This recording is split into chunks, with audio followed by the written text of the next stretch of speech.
Hello everyone, this is Kanupriya and welcome to beyond teachings. आज की class में हम लोग डिस्कस करने वाले हैं क्लास 10th के चैप्टर नंबर 4 जो कि है कार्बन एंड इट्स कंपाउंड्स। हमने प्रीवियस जो क्लास था उसमें हमने क्वेश्चन आंसर्स डिस्कस किए थे metals and non metals chapter के, तो उसका रिवीजन जो है वो कंप्लीट हो चुका है। आज के सेशन में नया चैप्टर स्टार्ट हो रहा है, इसमें हम लोग डिफरेंट चीज़ें पढ़ेंगे, तो वन बाय वन हम लोग सारी चीज़ों को डिटेल में जानेंगे। तो आज के क्लास में हम लोग किन चीज़ों के बारे में बात करेंगे ये एक बार हम लोग देख लेते हैं, देन हम लोग क्लास को स्टार्ट करेंगे। तो देखिए, सबसे पहले आज की क्लास में हम लोग डिस्कस करेंगे 4 चीज़ों के बारे में। पहला है bonding in carbon atom, second है हाइड्रोजन एटम में, थर्ड है ऑक्सीजन एटम और जो है नाइट्रोजन एटम। यानी इन 4 जो एटम्स है या 4 एलिमेंट्स है, इनमें किस तरह की बॉन्डिंग होती है इसके बारे में आज हम लोग डिटेल में जानेंगे। जो प्रीवियस हमारा क्लास था या प्रीवियस जो चैप्टर मैं बोलूँ तो उसके आखिरी में हमने आयनिक जो कंपाउंड्स थे, आयनिक बॉन्डिंग जो थी उसके बारे में हमने जाना था या डिस्कस किया था। तो आप लोगों को अगर याद होगा तो हमने उसमें डिस्कस किया था कि अगर 2 एलिमेंट्स है या एक मेटल और एक नॉन मेटल है, वो दोनों अगर आपस में बॉन्डिंग करते हैं, किस तरह की बॉन्डिंग करते हैं? आयनिक बॉन्डिंग करते हैं। तो ये जो आयनिक बॉन्डिंग है वो है क्या? क्लियर? आयनिक बॉन्डिंग कैसी होती है? आयनिक बॉन्डिंग वो होता है जब एक मेटल, एक अगर एटम जो है अपना एक इलेक्ट्रॉन जो है उसको अगर क्या कर रहा है? डोनेट कर रहा है, यानी गिव कर रहा है, और दूसरा एक एलिमेंट क्या कर रहा है? उसी एटम को अगर ले रहा है, यानी उससे वो क्या कर रहा है? उधार ले रहा है या गेन कर ले रहा है। तो उस जो उनके बीच में एक म्यूचुअल जो शेयरिंग का जो एक हो गया पूरा सिनेरियो, तो उसको हम लोग क्या बोलते हैं? उसको हम लोग बोलते हैं आयनिक बॉन्डिंग, जिसमें एक जो होता है वो कैटायन होता है जो गिव कर रहा है, और जो उसको गेन कर रहा है वो क्या होता है? एनायन होता है। एक पॉजिटिवली चार्ज होता है, एक नेगेटिवली चार्ज होता है। उनके बीच में एक बॉन्डिंग होती है जो कि बहुत ही स्ट्रॉन्ग बॉन्डिंग होती है, क्योंकि एक जो होता है पॉजिटिव आयन होता है, दूसरा जो है वो नेगेटिव आयन होता है। और हम जानते हैं कि पॉजिटिव और नेगेटिव आयंस या फिर पॉजिटिव या नेगेटिव जो भी चीज़ें होती है वो एक दूसरे को बहुत ज़्यादा अट्रैक्ट करती है, जिसके वजह से उनके बीच का जो फोर्स ऑफ अट्रैक्शन है वो बहुत ज़्यादा है। वो था आपका आयनिक बॉन्डिंग। आज की क्लास में हम लोग डिस्कस करेंगे एक और तरह की बॉन्डिंग के बारे में जो कि है कोवेलेंट बॉन्डिंग। तो कोवेलेंट बॉन्डिंग क्या होता है इसके बारे में मैं आपको थोड़ा सा बता देती हूँ। देखिए, अगर आपका जैसे हमने पिछले क्लास में जो हमने डिस्कस किया था सोडियम और क्लोरीन के बारे में, सोडियम का जो था आपका एटॉमिक नंबर था कितना? 11 था, जिसको क्या हो रहा था? उसका 11 था, जिसके वजह से सोडियम का जो एटॉमिक नंबर था, ठीक है, सोडियम का एटॉमिक नंबर था आपका 11, जिसके वजह से उसका आउटर मोस्ट जो सेल है उसमें कितने इलेक्ट्रॉन्स हो रहे थे? 2, 8, 1 हो रहे थे। यानी जो पहला सेल है 2 इलेक्ट्रॉन है, देन 8 इलेक्ट्रॉन है, और लास्ट वाला जो आउटर मोस्ट जो शेल है उसका, उसमें 1 इलेक्ट्रॉन उसका है। दूसरा हमारे पास क्या था? हमारे पास था क्लोरीन। ठीक है, क्लोरीन में किस तरह की कॉन्फ़िगरेशन हो रही थी? जिसको उसको 8 उसको बनाना था, ठीक है, से 2 था, देन था 8, 10 हो गया, देन आपका कितना हो गया? 18 हो गया, और उसके बाद उसको 1 इलेक्ट्रॉन की जरूरत थी, जिससे कि वो क्या हो जाएगा आपका दूसरा जो हमारा दूसरा था वो क्या था? क्लोरीन था, जिसका एटॉमिक नंबर है आपका 17 उसका एटॉमिक नंबर। तो वो किस तरह से डिवाइड हो रहा है? वो हो रहा है 2, 8 हो गया आपका 10, और लास्ट वाले में 7, टोटल 17 हो गया। तो उसे एक और इलेक्ट्रॉन चाहिए जिससे कि वो उसके जो आउटर मोस्ट सेल में 8 इलेक्ट्रॉन्स हो जाएंगे और वो ऑक्टेट फॉर्म करेगा। क्लियर है? तो इसको क्या करना होगा? एक जो उसका इलेक्ट्रॉन है जो आउटर मोस्ट सेल में, अगर वो उसको छोड़ देगा तो क्या हो जाएगा? ये टोटल 8 हो जाएंगे। हमने ये चीज डिस्कस किया था, ये भी ऑक्टेट बना देगा, ये भी ऑक्टेट बना देगा। तो ये क्या कर रहा था? इससे ये जो इलेक्ट्रॉन जो उसने छोड़ा था इसको इसने गेन कर लिया और इसका भी 8 हो गया, और ये इलेक्ट्रॉन इसने छोड़ दिया इसलिए इसके भी आउटर मोस्ट में 8 इलेक्ट्रॉन्स आ गए। ये हो रहा था आपके आयनिक बॉन्डिंग में। लेकिन यहाँ पे क्या हो रहा है? 1 इलेक्ट्रॉन या 2 इलेक्ट्रॉन को वो डोनेट कर रहे हैं या फिर गेन कर रहे हैं। लेकिन अगर हम बात करें कार्बन एटम के बारे में तो क्या होता है ये हम लोग देखते हैं। तो ये हो गया आपका bonding in carbon atom. Carbon atom के केस में क्या हो रहा है ये हम लोग डिस्कस करेंगे। बोल रहे देखिए, कार्बन जो है यहाँ पे बोल रहा था atomic number of carbon is 6 clear? Atomic number क्या है कार्बन का? 6 है, यानी 6 है यानी उसके कितने, अगर आउटर मोस्ट सेल में कितने इलेक्ट्रॉन्स होंगे? 2 और 4 होंगे आउटर मोस्ट में। तो वो चाहता है कि हमने बात किया था कि हर एलिमेंट जो है वो क्या करता है, एक ऑक्टेट बनाने की कोशिश करता है। ऑक्टेट यानी जो आउटर मोस्ट सेल में उसके 8 इलेक्ट्रॉन्स होने चाहिए जिससे वो ऑक्टेट फॉर्म करेगा। क्यों फॉर्म करेगा वो ऑक्टेट? क्योंकि ऑक्टेट फॉर्म अगर करेगा तो वो बहुत ही ज्यादा स्टेबल हो जाएगा, है ना, वो रिएक्टिव नहीं रहेगा, वो स्टेबल होगा। तो एक स्टेबल कॉन्फ़िगरेशन लाने के लिए उसको आउटर मोस्ट सेल में कितना चाहिए? 8 चाहिए, बट है तो 4। क्या करेंगे अगर 4 है तो? हम क्या करेंगे, या तो देखो इलेक्ट्रॉन के पास, जो कार्बन एटम है उसके पास 2 ऑप्शंस है ना, उसके पास 2 ऑप्शंस है। वो क्या कर सकता है, या तो आपका दोनों में से कोई एक चीज कर सकता है। पहला कर सकता है +4 इलेक्ट्रॉन ले सकता है किसी से, या कर सकता है 4 इलेक्ट्रॉन को गिव कर सकता है, डोनेट कर सकता है। क्लियर? तब वो उसका क्या हो जाएगा, स्टेबल कॉन्फ़िगरेशन। या फिर जो आउटर मोस्ट में 2 अगर हो जाएगा, आप सोचेंगे कि अगर 4 गिव कर देगा तो उसके पास तो 2 बचेगा, तो 2 तो ऑक्टेट फॉर्म नहीं करेगा, लेकिन उसके नियरेस्ट जो आपका नोबल गैस कॉन्फ़िगरेशन है उससे वो मैच कर रहा है। नोबल गैस क्या होता है, जो उसके आउटर मोस्ट सेल में उसका जो टोटल नंबर, से कि आउटर मोस्ट सेल में 2 है, अगर वो 2 मतलब 2 जो इलेक्ट्रॉन है उसको वो गेन करके स्टेबल हो सकता है, क्योंकि उसकी कैपेसिटी ही 2 होती है, जो आपका के सेल होता है। तो अगर 2 होगा तो उसके पास जितनी स्टेबल उसकी कैपेबिलिटी उतना उसने ले लिया 2, तो वो स्टेबल हो सकता है। तो 2 चीजें वो कर सकता है, या तो 4 इलेक्ट्रॉन ले ले या तो 4 इलेक्ट्रॉन दे दे। लेकिन ये प्रोसेस उतना ईजी नहीं होता है। 4 इलेक्ट्रॉन गेन कर लेना कार्बन के लिए पॉसिबल नहीं है, क्योंकि एक इलेक्ट्रॉन अगर है कार्बन जिसका एटॉमिक नंबर है आपका 6, तो वो और 4 इलेक्ट्रॉन को अपने अंदर होल्ड नहीं कर सकता है, क्योंकि उसकी कैपेसिटी उतनी ज्यादा नहीं है। 4 इलेक्ट्रॉन, 4 एटॉमिक नंबर, सॉरी जो 6 एटॉमिक नंबर वाला एक जो आपका एलिमेंट है वो आपका 4 इलेक्ट्रॉन्स जो है उसको अपने अंदर होल्ड नहीं कर सकता है। That is not possible for him.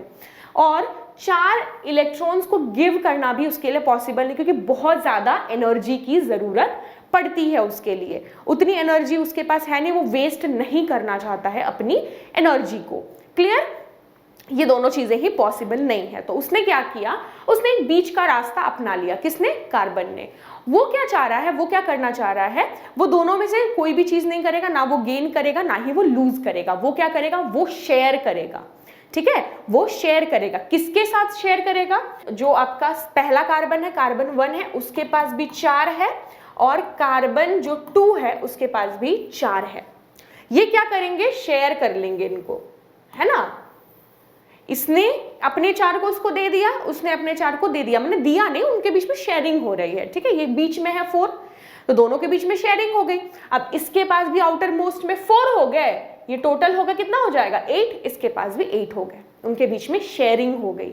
Clear? ये चीज होगा, ये अपना ऑक्टेट बनाने के लिए इनके पास एक नया उन्होंने एक टेक्निक को स्टार्ट किया।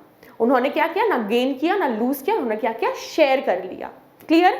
ये चीज, तो इसी जो शेयरिंग को हम लोग कोवेलेंट बॉन्डिंग बोलते हैं। क्लियर? जो शेयरिंग ऑफ इलेक्ट्रॉन्स होता है 2 एटम्स के साथ बीच में, उस चीज को हम लोग क्या बोलते हैं, कोवेलेंट बॉन्डिंग बोलते हैं। ये जरूरी नहीं है कि 2 कार्बन एटम के बीच में ही हो, ये हो सकता है कि कार्बन और हाइड्रोजन के बीच में भी हो सकता है। जैसे कि आप देख सकते हैं हाइड्रोजन के आउटर मोस्ट जो ऑर्बिटल, हाइड्रोजन का एटॉमिक नंबर कितना होता है, 1 होता है।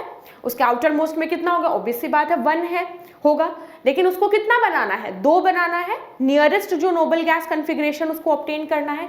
नियरेस्ट जो नोबल गैस कॉन्फ़िगरेशन क्या, जो उसका नियरेस्ट नोबल गैस क्या है, He।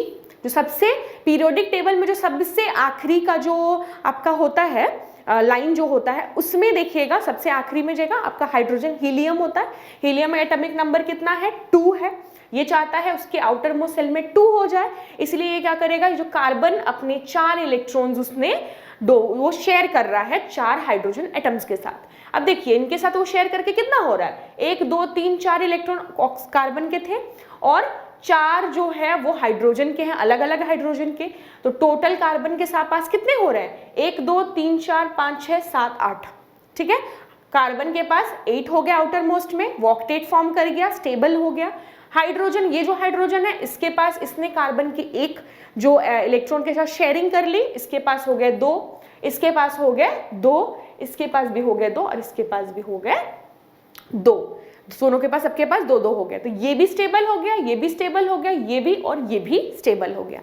यानी इस जो पूरे सिस्टम से उन्होंने क्या किया, कार्बन और ये जो चारों हाइड्रोजन थे वो शेयरिंग कर लिया एक दूसरे से और वो सारे एलिमेंट्स जो है वो आपके स्टेबल हो गए। क्लियर है? यही चीज आपका होता है कोवेलेंट बॉन्डिंग। कोवेलेंट बॉन्डिंग अगर आपको पूछेगा कि क्या होता है तो आप बोलेगा कि कोवेलेंट बॉन्डिंग एक ऐसी बॉन्डिंग है जिसमें 2 या 2 से ज्यादा जो एलिमेंट्स होंगे वो क्या करेंगे, एटम्स जो होंगे वो अपने इलेक्ट्रॉन्स का शेयरिंग करेंगे, जिसके वजह से वो लोग स्टेबल हो पाए, या तो ऑक्टेट फॉर्म करें या तो जो नियरेस्ट नोबल गैस कॉन्फ़िगरेशन होगा उसको वो लोग ले लें। नियरेस्ट नोबल गैस कॉन्फ़िगरेशन क्या होगा, वो उसके पास में जो आपका जो पीरियोडिक टेबल होगा उसमें जो उसके सबसे करीबी जो नोबल गैस होगा उसका कॉन्फ़िगरेशन को वो लोग ऑब्टेन करना चाहेंगे। क्लियर है? ये चीज जो है आपका बॉन्डिंग इन कार्बन एटम हो गया। कार्बन एटम में किस तरह की बॉन्डिंग होती है इसके बारे में हमने डिटेल में जाना। क्लियर? इस तरह से बॉन्डिंग होती है उनके बीच में, उनकी शेयरिंग भी हो जाती है, ऑक्टेट भी फॉर्म कर लेते हैं वो लोग, और उनके बीच में क्या होता है, स्टेबल एक कॉन्फ़िगरेशन वो लोग ऑब्टेन कर लेते हैं। मैं अब आपको हाइड्रोजन के बारे में बताऊंगी। ये हो गया आपका कार्बन कैसे करता है, अब हाइड्रोजन कैसे करता है, ताकि आप इस चीज को पूरे अच्छे से समझ पाए। क्लियर? हम लोग हाइड्रोजन के बारे में डिस्कस करते हैं। इसमें जो चीजें लिखी है, जो मैंने आपको समझाई, यही चीज इसमें लिखी हुई है। इसमें बोला गया है कि जो 4 इलेक्ट्रॉन्स है वो या तो लूज करेगा या तो गेन करेगा, बट ये पॉसिबल नहीं होता है क्योंकि उसमें ज्यादा एनर्जी की जरूरत होती है। इसीलिए कार्बन ने क्या किया, इलेक्ट्रॉन की शेयरिंग की। सिर्फ कार्बन एटम के साथ शेयरिंग नहीं करेगा, दूसरे एटम्स के साथ भी शेयरिंग कर सकता है। ठीक है? Hydrogen also do this type of sharing. Hydrogen ने भी सेम टाइप की शेयरिंग की, उसको हम लोग डिटेल में जान लेते हैं। क्लियर? अब हम लोग डिस्कस करेंगे बॉन्डिंग ऑफ हाइड्रोजन एटम, जो हाइड्रोजन एटम में किस तरह की बॉन्डिंग होती है। क्लियर? देखिए आप इस तरफ देख सकते हैं, यहाँ पे लिखा है the atomic number of hydrogen is 1। हम जानते हैं हाइड्रोजन का एटॉमिक नंबर कितना है, 1 है। Clear? Hydrogen has 1 electron in its के सेल। हाइड्रोजन है, इसका जो शेल होता है एक ही सेल है।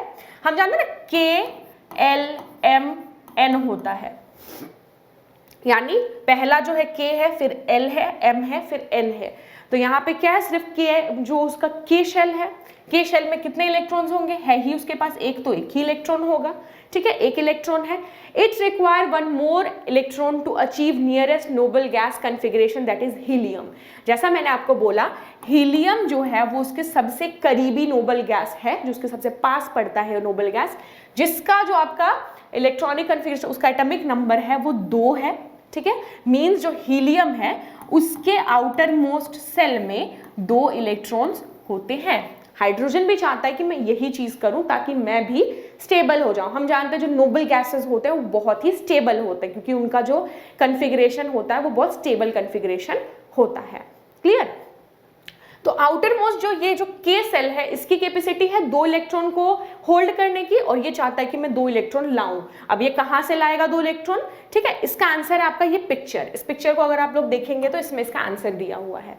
देखिए, ये एक हाइड्रोजन था, ये एक हाइड्रोजन था, इसके पास 1 इलेक्ट्रॉन था, इसके पास आपका 1 इलेक्ट्रॉन था। लेकिन वो जो 1 इलेक्ट्रॉन था, उन दोनों ने क्या किया, बीच में आपका शेयरिंग कर लिया। क्लियर? वो जो 1 इलेक्ट्रॉन, एक इलेक्ट्रॉन थे, ये इसका इलेक्ट्रॉन है, ये इसका इलेक्ट्रॉन है, दोनों ने शेयरिंग कर लिया। अब दोनों के पास 2-2 इलेक्ट्रॉन हो गए, दोनों स्टेबल हो गए। ठीक है, इसी चीज को हम लोग बोलते हैं covalent bonding in hydrogen atom. Hydrogen atom में किस तरह से कोवेलेंट बॉन्डिंग होती है। So the 2 hydrogen atom share their electron to form a molecule of hydrogen. हम जानते हैं कि हाइड्रोजन जो होता है वो हमेशा मॉलिक्यूलर फॉर्म में होता है, यानी 2 हाइड्रोजन हमेशा साथ में होते हैं। हमने जो रिएक्शंस भी किए होंगे, आपको जब बोला जाएगा हाइड्रोजन गैस, तो आप H2 गैस लिखते हैं, ना कि H गैस लिखते हैं। ठीक है, ये जो चीज है ये रॉन्ग है। हम हमेशा H2 गैस लिखते हैं, हाइड्रोजन को हमेशा 2 मॉलिक्यूल्स में वो प्रेजेंट होता है। इसका रीजन जो हम लोग सोचते हैं क्यों होता है ऐसा, इसका रीजन यही है, उसको जो स्टेबल कॉन्फ़िगरेशन चाहिए होता है, इसीलिए वो हमेशा 2 जन मिलके वो क्या करते हैं, हमेशा 2 हाइड्रोजन मिलके एक दूसरे के साथ हमेशा प्रेजेंट होते हैं, वो अकेले नहीं होते हैं। क्लियर? तो ये हो गया आपका हाइड्रोजन का बॉन्डिंग। अब यहाँ पे एक चीज और लिखा होगा, जो आप सोच रहे हैं क्या है, तो यहाँ पे देखिए formation of single bond takes place as only one electron has been shared between the atoms. अब यहाँ पे बोल रहा है कि हाइड्रोजन ने क्या किया, एक एक इलेक्ट्रॉन शेयर किया, इस हाइड्रोजन ने एक किया, इस हाइड्रोजन ने एक किया, इसीलिए इनके बीच में सिंगल बॉन्डिंग होती है। ठीक है, ये जो बॉन्ड एक दिख रहा है, एक लाइन आपको दिख रही है, इसका मतलब है सिंगल बॉन्डिंग। आप देख के समझ सकते हैं कि इन दोनों ने क्या किया था, एक एक इलेक्ट्रॉन का शेयरिंग किया था। जैसे कि मैंने बोला उसमें कार्बन जो था 4 हाइड्रोजन के साथ बॉन्डिंग कर रहा था इसके पहले वाले में, है ना, यानी एक एक इलेक्ट्रॉन हो रहा था, इसीलिए ये भी सिंगल बॉन्डिंग होंगे। क्लियर, ये यहाँ पे भी सिंगल बॉन्डिंग होगी। जैसे कि यहाँ पे आप देख सकते हैं कार्बन यहाँ पे एक एक इलेक्ट्रॉन दोनों ने शेयर किया, इधर भी एक एक इलेक्ट्रॉन, यहाँ भी एक एक, यहाँ भी एक एक, इसीलिए ये क्या हो जाएगा, इसको अगर आप इस तरह से लिखेंगे, ब्रांच स्ट्रक्चर में लिखेंगे, तो ये इस तरह से बॉन्डिंग को दिखाएगा। ठीक है, इनके बीच में एक एक इलेक्ट्रॉन की शेयरिंग हो रही है। अगर दो दो इलेक्ट्रॉन की शेयरिंग हो रही है, ठीक है, यहाँ पे कार्बन ने 2 दिया और हाइड्रोजन ने 2 दिया, तो ये इस तरह से नहीं होके इस तरह से हो जाएगा, लेकिन ये होता नहीं है, ऐसा ही होता है, सिंगल बॉन्डिंग ही हमेशा होता है। क्लियर, इस तरह से उनका स्ट्रक्चर होता है। तो ये हो गया आपका कार्बन और हाइड्रोजन दोनों की बॉन्डिंग के बारे में हमने डिस्कस किया। अगर एक एक इलेक्ट्रॉन अगर शेयर होगा तो हमेशा सिंगल बॉन्ड होगा, इसको हम लोग बोलते हैं सिंगल बॉन्ड। क्लियर, तो इस क्लास में हम लोग 2 चीजों के बारे में बस जानते हैं। हमें कार्बन एटम के बारे में हमने डिस्कस किया, कार्बन एटम में किस तरह से बॉन्डिंग होती है और हाइड्रोजन एटम में किस तरह से बॉन्डिंग होती है। अगले क्लास में हम लोग ऑक्सीजन और नाइट्रोजन के बारे में भी डिस्कस करेंगे कि उनमें किस तरह से बॉन्डिंग होती है। होप कि ये चीज आपको क्लियर हो गया होगा। अगर डाउट है तो आप कमेंट सेक्शन में कमेंट कर सकते हैं। वीडियो अच्छा लगा तो एक लाइक ड्रॉप कर दीजिएगा, चैनल को सब्सक्राइब करिए ऐसे यूजफुल वीडियोस के लिए। अगली क्लास में मिलते हैं, तब तक के लिए टेक केयर, गुड बाय।